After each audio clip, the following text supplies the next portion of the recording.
I don't ever want you to be right. Don't you know that, Corey? All right. Welcome to the Dueling Spot podcast. Welcome to the Dueling Scalpels podcast. I'm your host, Dr. Abhishek Parmar. With me, as always, is the illustrious, the I can't think of anything clever. The guy, Corey Campbell. Hey, what's up? I'm supposed to be saying for all these podcasts that these views are clearly my own and do not represent those of my employer, so I don't get in any trouble. So let's get that out of the way. And so Corey and I were just talking about we're having a new setup for the podcast and um with the lighting and I'm wrong and Corey's right, but it doesn't matter because we're friends. Yeah, we're working on it. We're trying to make it a better product because we're starting from the bottom. Yeah. So Corey and I both recently saw the Odyssey and I didn't it see was the wonderful. Odyssey. I told you I I hadn't seen saw it. it. It was, I'm the only person in America who hadn't seen this movie at this point. oh man, it's so interesting. You gotta go see it. Well, I'll see it and we'll talk about it. But yeah, I don't know, man. I was a little bit nervous about a movie about Greek mythology. It's always a roll of the dice with those kind of movies. You get Clash of the Titans type situation, but apparently it's like the best movie ever. So I'm being peer Wait, pressured to seeing it. what do you mean Clash of the Titans situation? I think all Greek mythology movies because they deal with like Greek gods who come off Mount Olympus, who float on a cloud made by a set designer is always a little bit sus. So you have to like kind of obscure that part of it, which is a major part of those Greek mythology stories. So uh, Oh, that's interesting. It's interesting. You need to see the movie, my friend. I actually love Christopher Nolan. I think he's a great director, but I was worried about this particular subject because from my high school rememberings of the Odyssey, I was like, that's not a story that needed to be told again.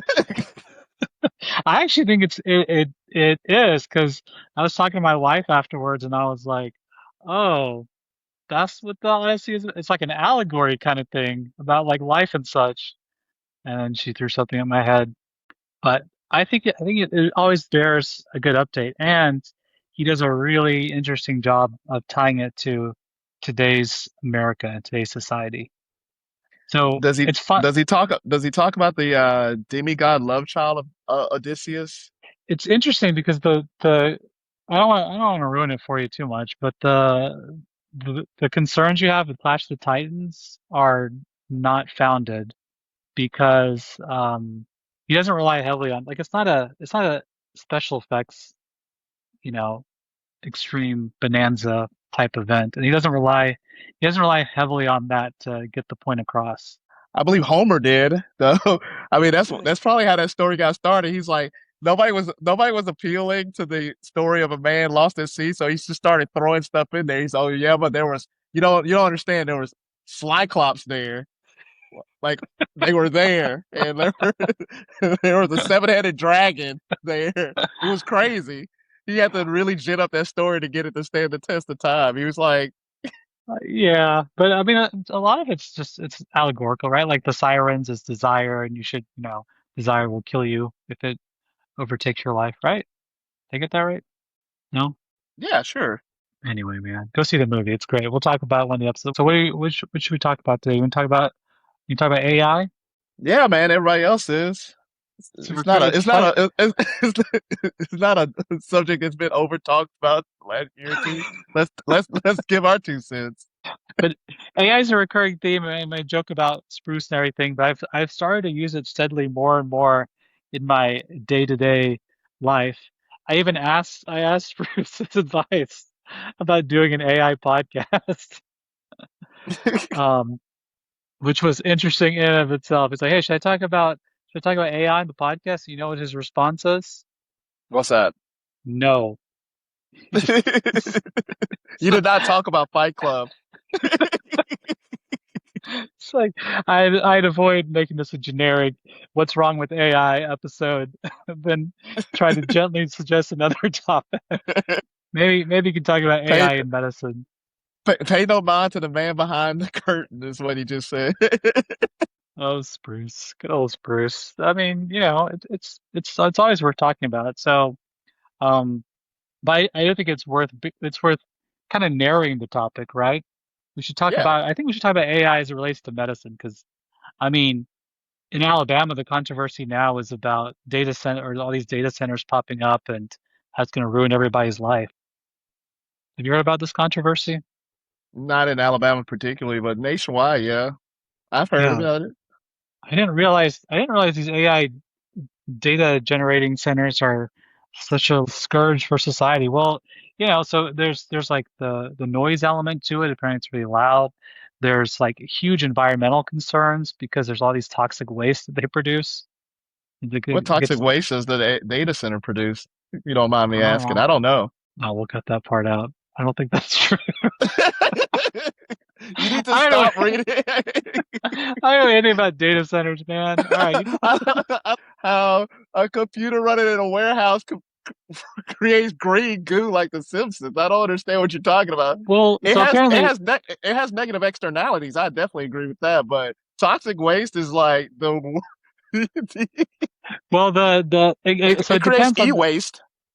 it depends on the energy generation strategy. So in Texas, apparently they use like, you know, coal or gas or whatever for the generation of the energy for these big data centers.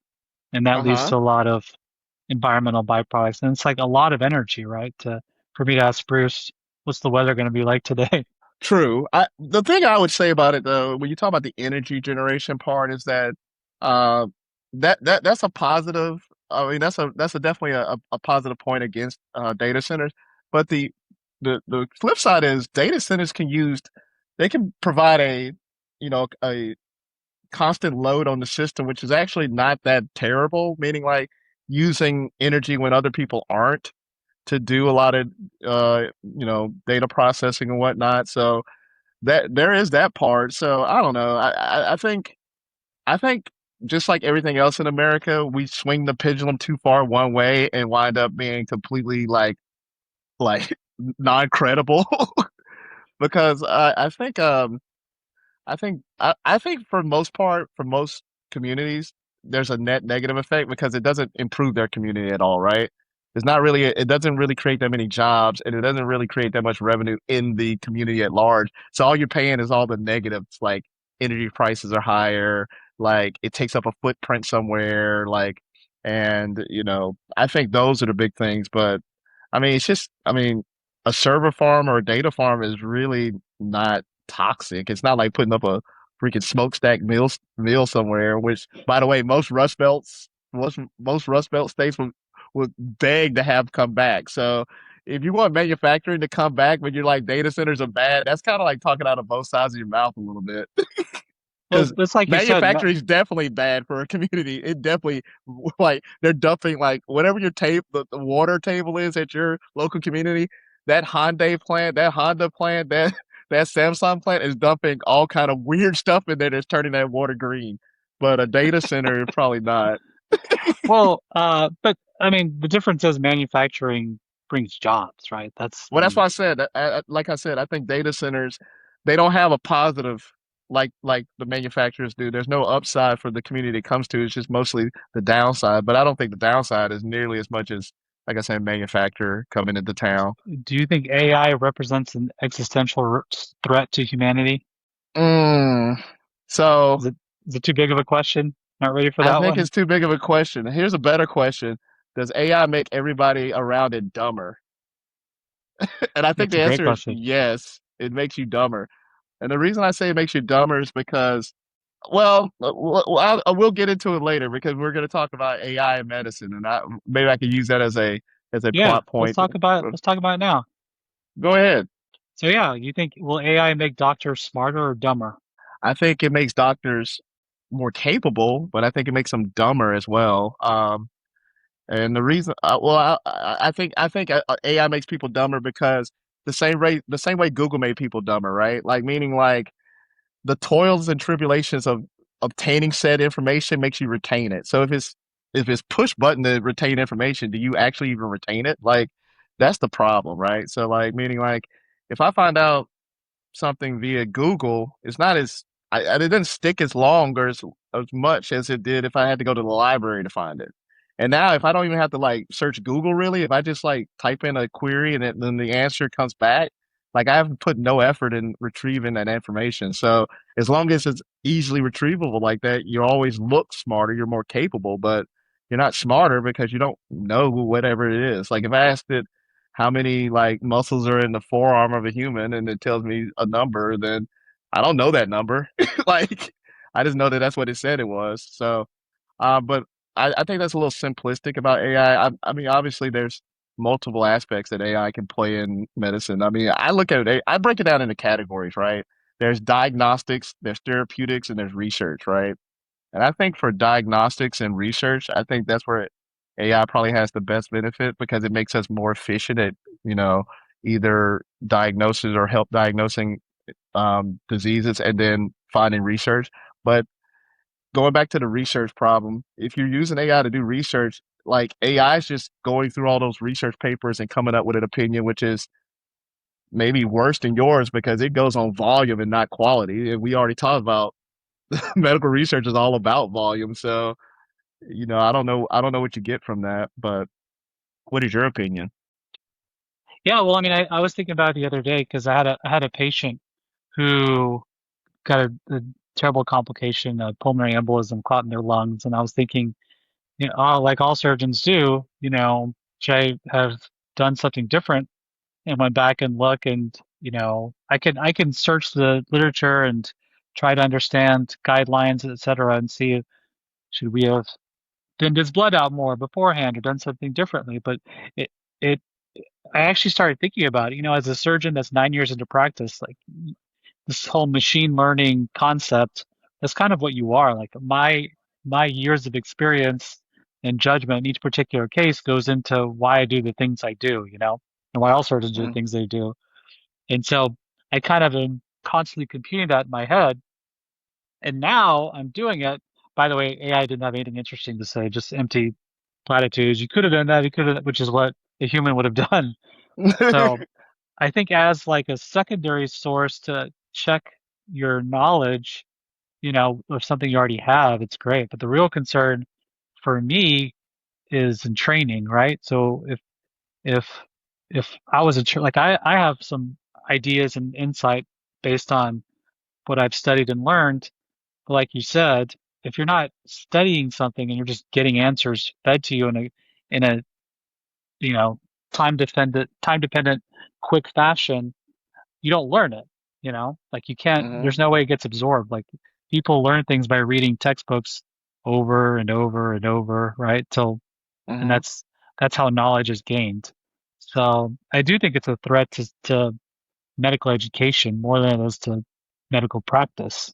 Well, like I said, I think there's a lot of things. There's a lot of places we can go with this artificial intelligence in medicine, but I'll give you an example of something that I don't know how you feel about this. Let's say you are at you're charting a patient's chart. You're at your computer terminal. You're writing in things, and then like an AI agent just like calmly suggests, "Hey, why don't you grab a D dimer on this person, like in your particular person's case?" And so um, you do it, right? You get the D-dimer because, the AI told you to. And then like the results come back positive, right? So the problem with that whole scenario is this, like the suggestion I think is a good one. I think it's a great one. But the idea is like, is it helping? Is it suggesting something to you because you didn't remember to do it, or is it suggesting something to you because you didn't know to do it? Because those two things are separate things entirely. If you didn't know to do what the AI is suggesting, then that's a problem because when it doesn't suggest it to you, it won't happen. If it's helping you remember something you should have done, or helping you stay on protocol, then it's a good thing. But the whole idea is like the onus of getting that test is not on AI, it's on you. But I think that would shift over time, meaning like at some point the doctor's not the one who decides what you're getting. He's just relying completely and solely on what the AI is telling it, and it's a blank page plan that was completely made up by the artificial intelligence agent, as opposed to an addition to what you were already going to do. Like, I think that's a good scenario, and I think the former is a bad scenario. But I think, being human nature, I think the latter is the way things will go, which is you start taking on more and more things that you're not really comfortable or understanding because the AI agent will walk your hand through it, and then when things don't go right in those scenarios, you won't know why they didn't go right because you don't know why it told you to get a D dimer or a CT scan or whatever. And so you're in this wilderness that not by your own making, which is in medicine, most of the time you don't get that way because you can't order things you don't understand because you don't know how to interpret it, you don't know what to do with it. So I think if it's suggesting things for you to do diagnostically, I think it's helpful. But I also see the slippery slope of, well, aren't you the expert, not the AI? And if you're not the expert, then you won't know why things are happening. You'll be just as clueless as the patients on the flip side of that problem. And that's an issue, right? Because the whole point of you being a doctor is you're an expert about this. And if you're no longer an expert about this, then what are you doing? Like you're just making prompts for the AI like anybody else would. So that's the problem. And like you said, training is probably going to be a big part of that problem because we already have that built in from our experience, but they don't have the experience, and then what they'll grow up alongside the AI and maybe never obtain it because it was never necessary to do the job. If AI has a huge role in medicine, then why do you need doctors, right? Because and this is kind of, I think, the problem with society writ large and why podcasts are, I don't know, fun or entertaining is because like people just have ideas and opinions, and you can ask AI and supplement it, or you can that can be your fact checking of the world. But the value is the contextual understanding that comes with being an expert. And what's wrong with society today, I think, is that everybody thinks they're an expert because they Google something. You know, like if you Google something about hernias, you can say, "Oh, mesh is bad. I don't want to have a mesh in my body." I'm like, okay, well, so listen, I'm an expert. I can actually tell you what I understand about it because I'm an expert that does this, and there's context, you know, and insight. Um, so I think that's where AI is becoming a problem because it's like it's you said it, I think a few episodes. It's like bad internet, or it's like the worst extension of the internet now. Yeah, it's like I mean it's basically I mean let first of all like I said, AI is a very deep subject and there's a lot of parts of AI, but we're talking about the large language models. They literally like feed it as much English or whatever language they're trying to train it on prose, and out comes whatever is going to come out. They're the most likely sentence that would match that space.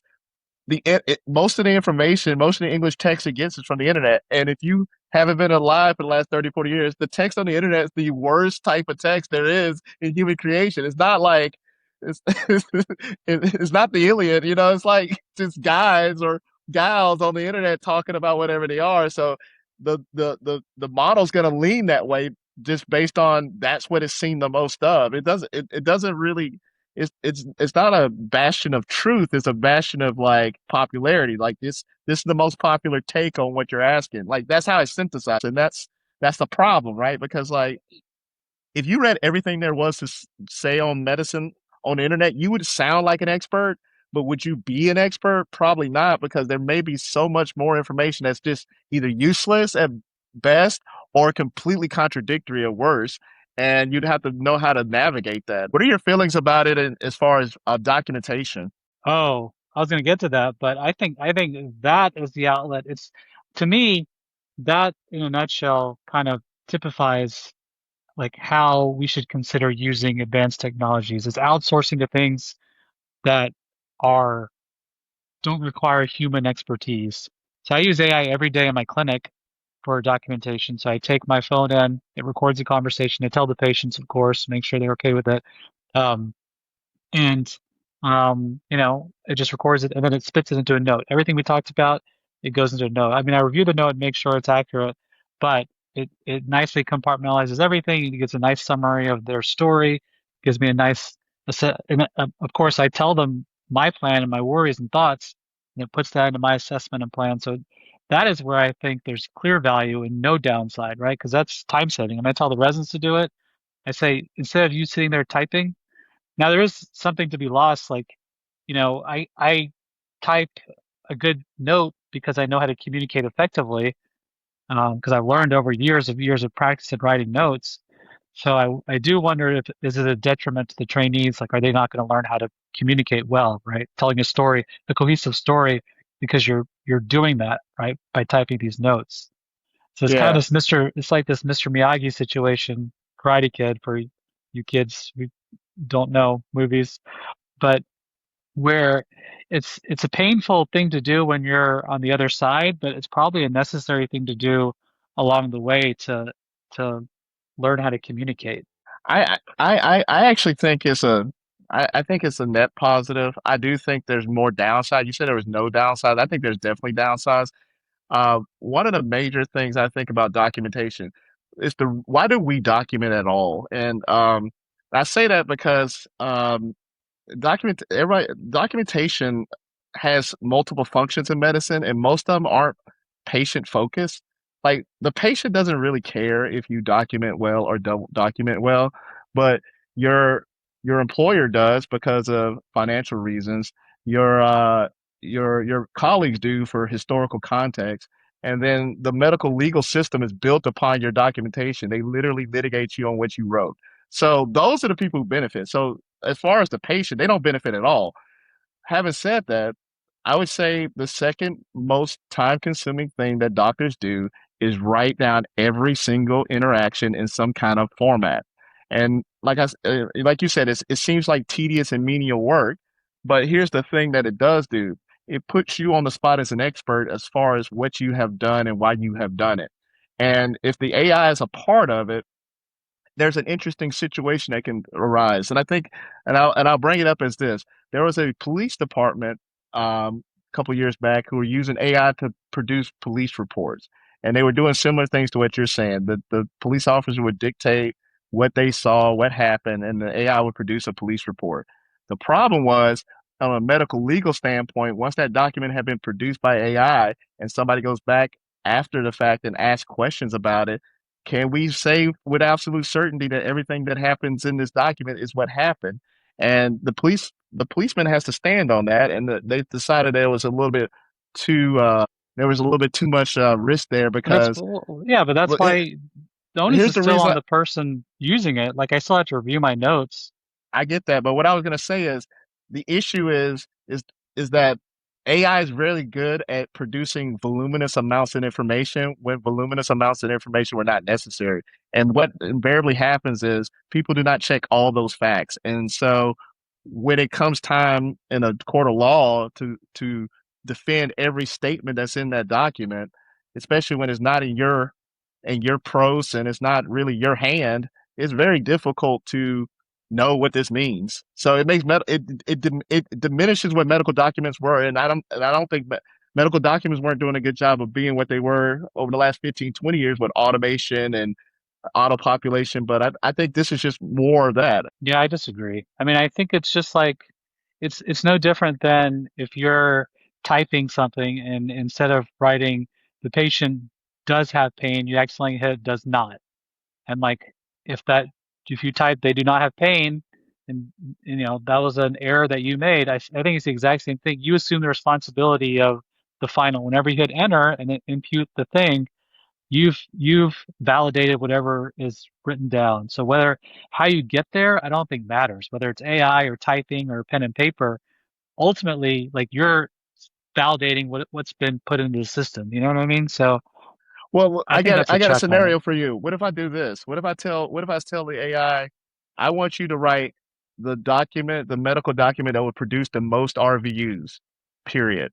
And then it produces this voluminous amount of data that'll get you a level five, which is the highest, most comprehensive examination possible. And it tells you to do two or three things to make it so. Is that really, is that a justifiable thing? Because I mean, that's what would happen. You really nicely summarized like the three specific aims of documentation, though, and those are not necessarily like those are sometimes mutually exclusive. So what in your example, the institutional folks love it because it gets them money. The medical legal people are fine with it because it's a lot of information that they can use, and it's probably rambling enough to cover all your bases. But the problem is in the actual practical standpoint of communicating facts to other providers, it's horrific, right? So I guess Yeah, you just have to ask yourself, what's your priority? But back exactly. to, do you think AI can replace any medical specialty, or what medical specialty do you think would get replaced, or should we just not do that discussion? I think that's easy. And shout out. I'm sorry for saying this to all my friends who are in these fields, but the ones Oh who are no. almost 95% diagnostic, like radiology and pathology, those are the ones that are truly in danger because it's a very binary thing you're offering. You're offering an opinion on something static, and that's analysis of something static is like AI territory all over. Like looking at a radiology image and being able to say something about it, that's scary. Or a pathology slide and being able to say something about it, that's scary because you're not offering, and I'm not like I said, I'm not trying to knock them, but I think that's low hanging fruit for an AI model, right? Is to make an AI model that is able to analyze breast tissue samples and come up with a diagnosis that is on par with the average pathologist, or an AI model that's able to do as good as a normal radiologist as far as reading a CT scan or an ultrasound. But and this is the saving grace on that, most of medicine is about diagnostics and therapeutics, but the third leg of the stool is culpability, meaning I stand by this pathology report, I stand by this radiology report, and AI doesn't stand by anything because it's not a human. It's like, oh, it didn't work out. Oh, well, maybe I need more training, and like you just ruin somebody's life in the interim. Whereas you got a human So path. let me ask you this. So how do you feel about automated cars like Waymo? I think it's the same problem, right? Like the idea is Really? like if a human driver plows into somebody and causes an accident, we say to err is human. But if a computer does it, we got a real problem here because who's responsible for that? Is the driver responsible? Is the manufacturer responsible? Is the person who the computer deemed like hard to navigate around or responsible? It gets muddy, and the thing is, we don't have an answer for that. Like if you're gonna put it in decision making situations and then not have it take on the consequences that come with those decisions, then you still need the expert, you still need the man in the seat in the driver's seat, or you still need the radiologist in the room because who's going to take credit or blame for this being the decision being made? But I think family medicine doctors and pediatricians, I think they're safe because a lot of what they're doing is the actual care of people in a way that like brings all this therapeutic stuff home, which the AI is not going to do. The AI is code and calculating. It's not gonna make the plan fit somebody's family and lifestyle and work style. Like that's a very primary care thing, and that's a big part of medicine is to not only know what to do, but see actually make it happen for this person, this family, this child. And the AI, that's gonna be hard to touch for AI, right? So I do a lot of robotic surgery, and I think uh, probably down the road, as the technology becomes more and more equitable and you know cheaper and more available, it's going to be more widespread. So the nice thing about the robot is there's videos of everything you do. You can very easily score videos, or at least expert surgeons can. What do you think about video review in robotic surgery and how AI plays a role? Should we score surgeons? Should your work as a surgeon be AI scored, and that's part of your performance review every month, every few months, quarterly, forever, until you get I burned think out?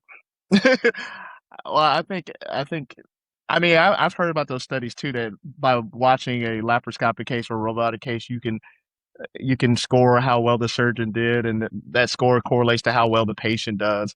Um, the problem is with those data is like, how is that data actionable? Like, um, I mean, it's actionable in training, but once you have a guy who is in practice, um, I mean, like he can get better on the margin, but you have to have a mechanism for him to get better. Meaning, like evaluating somebody without a pathway to make them better isn't really that useful. Like saying you're like a below average or a 40th percentile surgeon and saying that for 10 years straight doesn't make him not a 40th percent surgeon.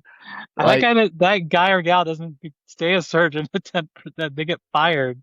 That's what happens, no, right? It's used the whole for thing is, no, let's back up. The 40th percentile means you're as good, you're better than 40% of surgeons out there. So, I mean, only half of surgeons are better than the 50th percentile. But my whole point is you're not making him better by saying that. I mean, if you have a mechanism to make him better, then that kind of information is useful. But if there's no pathway to make somebody better based on that information, I don't know if that information is all that useful. Like not like you said, like if you're the 10th percentile or the 5th percentile, then yeah, like that may be actionable, meaning you're going to fire some guy. But if they're the 90th percentile, are you going to give them more money because you got this information? No. So like, I don't. It's not a real upside as a practicing doctor to have that kind of information, and I don't think it's all that useful for a patient. I mean, I think it's useful to like go to said high performing doctors, but I think you would then quickly exhaust that resource, right? I don't know. I don't know. What do you think? I'm just spitballing there. Yeah, I mean, isn't that's just what podcasting is? It's spitballing, right? But then, like I said, what would if the AI told you you were like a low performing surgeon, what would it tell you to do? Well, I mean, Quit? that's I mean, that's a policy question, right? So then we need to decide as a healthcare community or government or whomever, what happens to those people? They go and get mentored by people that do high volume, or maybe they shouldn't do the thing that they're trying to do, you know?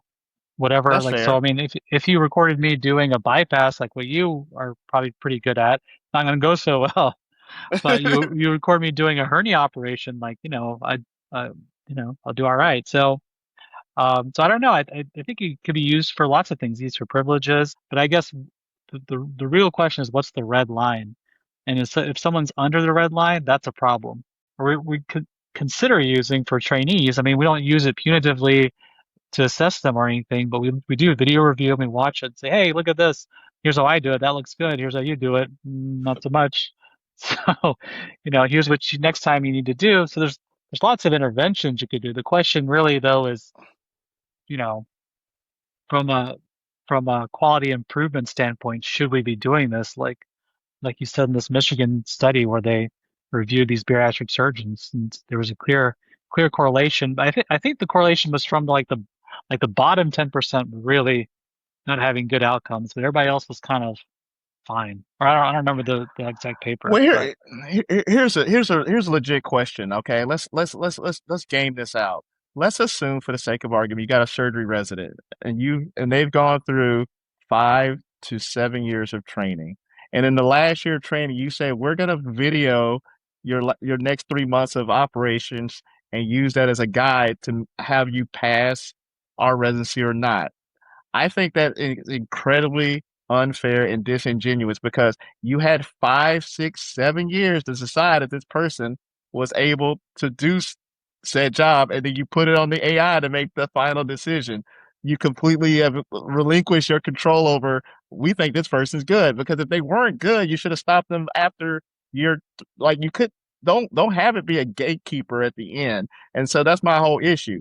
These people who are going to be there's always going to be a bottom 10% of surgeons. Like that's just the way it is. Any population has a bottom 10%. It's almost like standardized tests in school systems, right? Like they passed all the tests you gave them, and then you give them the standardized test, and they don't pass, and now you're saying, "Oh yeah, you done everything we asked you, but you're not good enough." I wouldn't use it quite like you're describing it. But I mean, the tough thing about education is not everyone progresses in 5 years. It's not like boom, 5 years, you're good, you're done. It's a completely artificial timeline. I mean, some trainees are pretty good at the end of 3 years, Yeah, and at the beginning of fourth, they're kind of good to go. Others need 5 or 6 years, maybe even an extra one to really mature and get skills. So I mean, skill acquisition I think varies by trainee, but I wouldn't like drop it at the end and say, and then that's somehow completely discounts everything.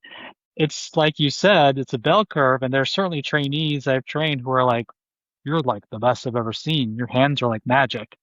And then there's some like, yeah, you're pretty safe. Like, you'll be okay. You won't hurt anyone. I mean, that's everyone has to be from there to there. But I guess the question is, what if someone keeps falling down to here?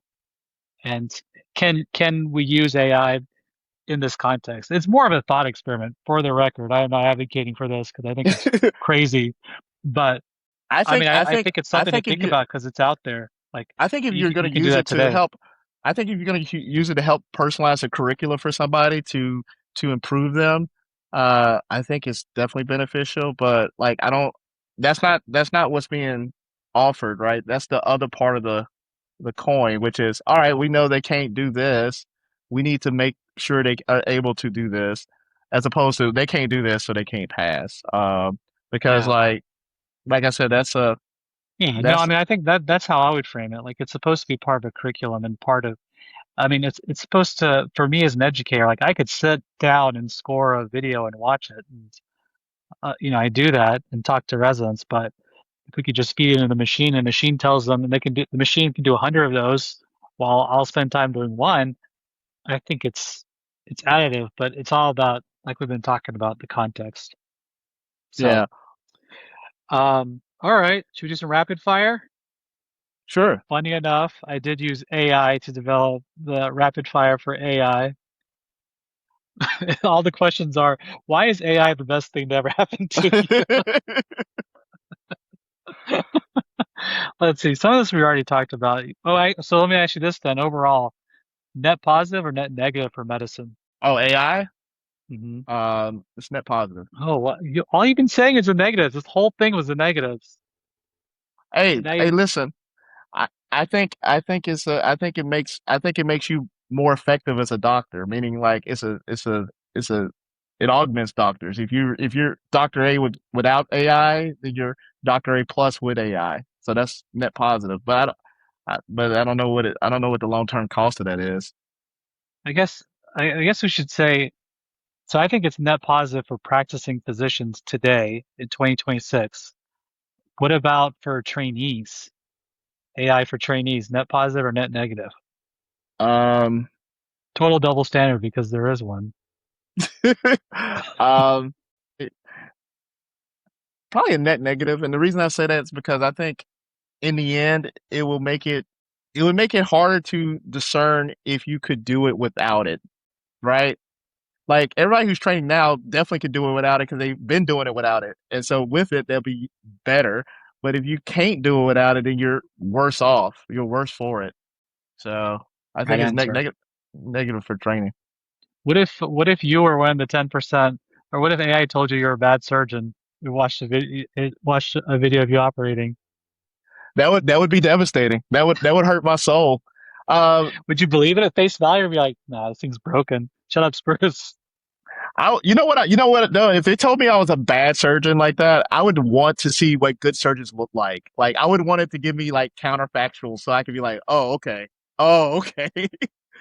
Yeah. I didn't know guys were doing that. That like I would definitely want some feedback so I could make myself better. But I would be devastated. It would be absolutely devastating. What about you? Same. Yeah. No, I agree.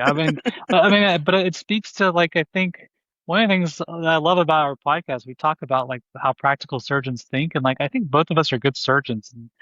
Yes, that's how you're supposed to. If someone says you're bad, like it's supposed to crush your soul. You Yeah, know, yeah, whoever it is. Like if a med student, someone walking by, looking in the OR, like, really? Like, if you're a good surgeon, like you're introspective and you care and you take you take measures to be better. Like, because you took this exactly how I think a good surgeon should. It's like, oh no, I gotta show me how to do this, right? And I think yeah, the, yeah. the the problem is there are bad surgeons out there and they don't do this sort of thing. But Well, anywho, that's the whole thing about surgery. That's one of those beautiful things, which is there's always new stuff. There's always somebody who's better at the new stuff than you are. So you're always constantly like chasing you're chasing that next thing. So you're like you're always on that treadmill of like, oh man, is that how you guys do that? Wait a minute, am I doing like you always are trying to keep your technique fresh and like up like on par with everybody else. So yeah, yeah, if you told me I was the worst, like it's like I've seen a lot of surgeons today, you're the worst, I would be so flabbergasted and devastated. I would have to oh see yeah, what they were talking about. I said, what are these other guys doing? I need to know. I yeah. need to know. But Well, I think that that's I have a partner who's 30 or 40 years into practice, and about 5 to 10 years ago, he started doing the robot. Then, I don't know how many laparoscopic bariatric operations, but it's like, oh, this is a new thing. I got to start learning this, and learned a new thing. Could you imagine doing something for 30 years and being really good at it and saying, I'm gonna do this because again, to your point, like he's an excellent surgeon and is adopting new technology. The day you stop doing that, by the way, friends out there who are listening, you're a dinosaur. You need to hang them up. If you're not improving as a surgeon, you think your universe and your brain is right and everyone else is wrong. That is called a dinosaur, and you are extinct, and you need to go do something else, I Well, think. you know what's really scary though is the transition, right? So I got an example. You know how to when laparoscopic kind of first was becoming a big thing in the 90s and 2000s, right? Only a handful of people did it. Then by the time we got into training, it was big. It was starting to become the standard of care. And they said some of the skill sets that our generation, like our hand-eye coordination when it comes to screens and controllers and everything on video games, all that actually helps us be better laparoscopic surgeons. But if you're some guy who like trained in the 70s and never played Mario Brothers, never played any of this other stuff, and like don't really think of stuff like that, it's devastating to have to make that transition where you're like, hey, listen, it's all video games now. That's the best way to do it. You're like, nah, I can't do it. I mean, because you got so much practical knowledge. It's like it's like taking the world's best like Kentucky Derby jockey and putting them in a Formula One and being like, go for it. And you're like, wait a minute. Thankfully for most of us, we would only have a paradigm shift like that once in a generation. But that's got to be hurtful to be so good at it the way it used to be and to have it completely morph into a different set of skills for the same problem. So Yeah, yeah. I But it's don't definitely want to ask you this necessary. last one because you're gonna get on your whole. You think well, I guess I'll do it. Here we go. Everybody brace yourself for Corey's the storm of Corey. Will will AI make medical research better or just flood us with more garbage? Come on, man. Come on. We already know. We already know. Dude, if I listen, You're I'm gonna tell you this so for mad. Wait, so there is good medical research out there. I want to go back. I want to edit our research podcasts. I feel guilty now. There's some listen, good. man. There's I'm gonna tell you straight up because it's the truth, man. If I was a resident and there was AI around, I have 18 articles before breakfast. I would pump it out and I would send it everywhere and try to get it approved because there is no downside. You just shotgun half a dozen to a dozen studies, meta studies, freaking all of it, man. Just all of the garbage just to get yourself published. I would do it. And the thing is, like, I know that because it's just like it would be too easy. It'd be too easy to pad your resume with a bunch of AI junk articles. And like even if it's just like junk mail, even if only two of them got through, that's two articles I have on my resume that I didn't do anything to write and it would just make it so incredibly terrible uh, that you would never know what was real. There would be some snakes eating their own tail kind of thing where the AI generated research and then another AI article referenced that research and we don't know what's real. I mean, like it's crazy. Uh, what happened to you, man? Something happened to you along the way with medical research. I'm just saying though, you know it's to be true So though because mad. One of these, we gotta have one of our guests needs to be a serious researcher, and I just want to see you just go after them. but that's the thing though. I never went out through serious research. I just said most of medicine research isn't serious. It's unserious. Okay, you should maybe next time we'll just talk about my research. In all seriousness, this is the problem. Medical research is supposed to be the bastion of truth, and AI, despite what we want to believe, has never ever said it was the bastion of truth. It doesn't. It doesn't. The people who make the language models do not advocate that. They literally write it down as a disclaimer. This stuff may not be true at all. So, like, once you start putting those two things together, you're gonna get a really bad situation. Indeed. All right. How we can close this out? Should we do something more light? Go That ahead. was hardcore. You're raging about research, man. Just take it I easy wasn't with the raging about angry. research. Why So do you make angry about it. I'm So not angry raging, about. man. I'm not raging. I'm calm, man. I'm calmer than you are, dude. I'm good with. Like I said, I think medical research is medicine in the end, so I can't hate it. I mean, like when it finally reaches textbooks, is usually it's what we all do, right? But the frontier stuff is scary. On that note, let's close out. We'll see y'all next time Bye. on the Dueling Scalpels podcast. Wapa. Should we do like we should get like a the you should go, like two like swords or two bam. Yeah, we should have a graphics where you go. Oh, that's what we should do. I'll do that with Spruce and just go. Yeah. All right, for this episode, done.